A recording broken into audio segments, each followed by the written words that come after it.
In yesterday's video, we looked at the reasons why Darth Sidious didn't obsess about finding Jedi Grandmaster Yoda after the events of Episode 3, almost looking at Yoda's survival favorably. Not only did Sidious know Yoda presented no real threat to him and his empire, but Yoda living to see the rise of the empire ruled by the Sith was a horrible fate in and of itself, forcing the Jedi to atone for the hubris and self-absorption of the Fallen Order. However, while Sidious was capable of accepting the fact that some Jedi survived Order 66 and were hidden somewhere within the galaxy, his apprentice Darth Vader was clearly of the opposite view.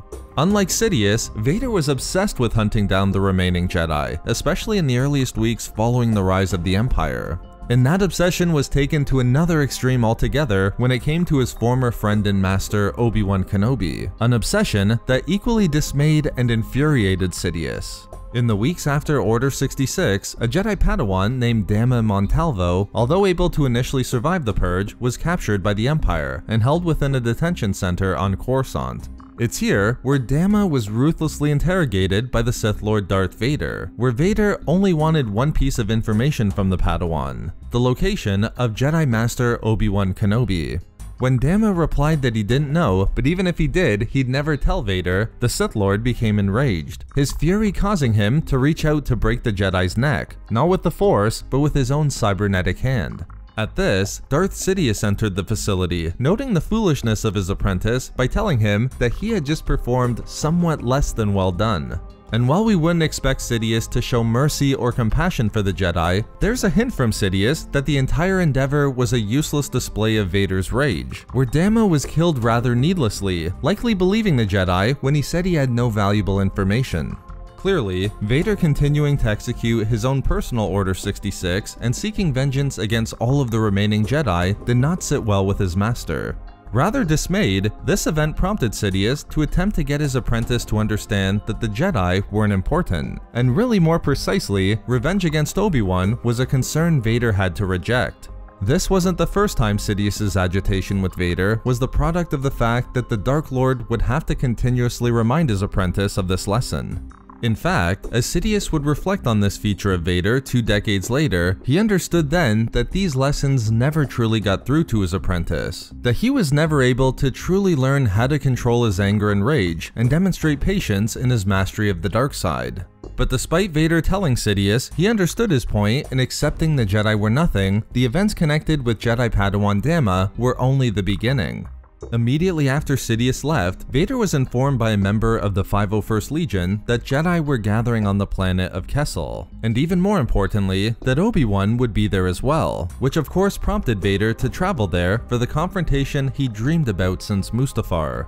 However, Vader had been drawn into a trap by a Jedi survivor of Order 66 named Shadé Pakin, who used Vader's obsession with Obi-Wan to lure him there. As Vader confronted the Jedi, believing he would find his former master, he found more than half a dozen Jedi waiting for him, ready to try to annihilate one of the 2 Sith Lords who controlled the Empire. The resulting duel was a brutal one, and although Vader would quickly dispatch a few of them, Jedi Master Pakin's Cortosis blade rendered Vader's lightsaber temporarily useless. But as Vader continued to be driven by his obsession with Obi-Wan, he was eventually disarmed when one of the Jedi's lightsabers cut through his cybernetic arm. And while he continued to fight on, a Jedi Master used the Force to ultimately drop a number of large rocks upon the Sith Lord, severely damaging his cybernetics. Just as it looked as though Vader might be destroyed by one of the Jedi Masters, he was saved by the 501st Legion, where with the combination of Vader's Force abilities, the last of the Jedi on Kessel were annihilated. However, it's then revealed that the 501st were brought to Kessel on orders from Emperor Palpatine himself, who also requested Vader's presence immediately. Back within the Emperor's office on Coruscant, Vader apologized for his actions, as it was now clear that Sidious's warning following his fury against Jedi Padawan Dama were borne out. And yet, making use of the situation, Sidious began the rumor that Vader was able to track down an entire den of 50 Jedi, with Vader alone cutting down every last one of them. By elevating Vader's fearsome reputation, the legend would be a warning to any other Jedi who remain that challenging the Empire was impossible. But Sidious was also clear in telling Vader he still had much to learn, for while his anger and hatred were a valuable ally of the dark side, they were also a weakness that could be turned against him, with the events on Kessel demonstrating exactly why the Dark Lord was right to be dismayed and even angered by Vader's brutal actions regarding Dama. It was one more example showing Vader why it was necessary to accept that Anakin Skywalker was dead, destroyed and replaced by Darth Vader.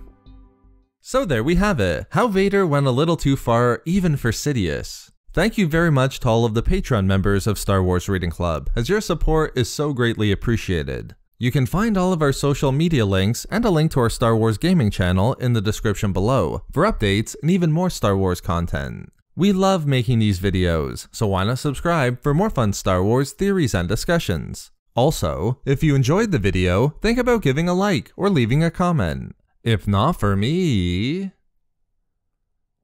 For Cortosis Blades.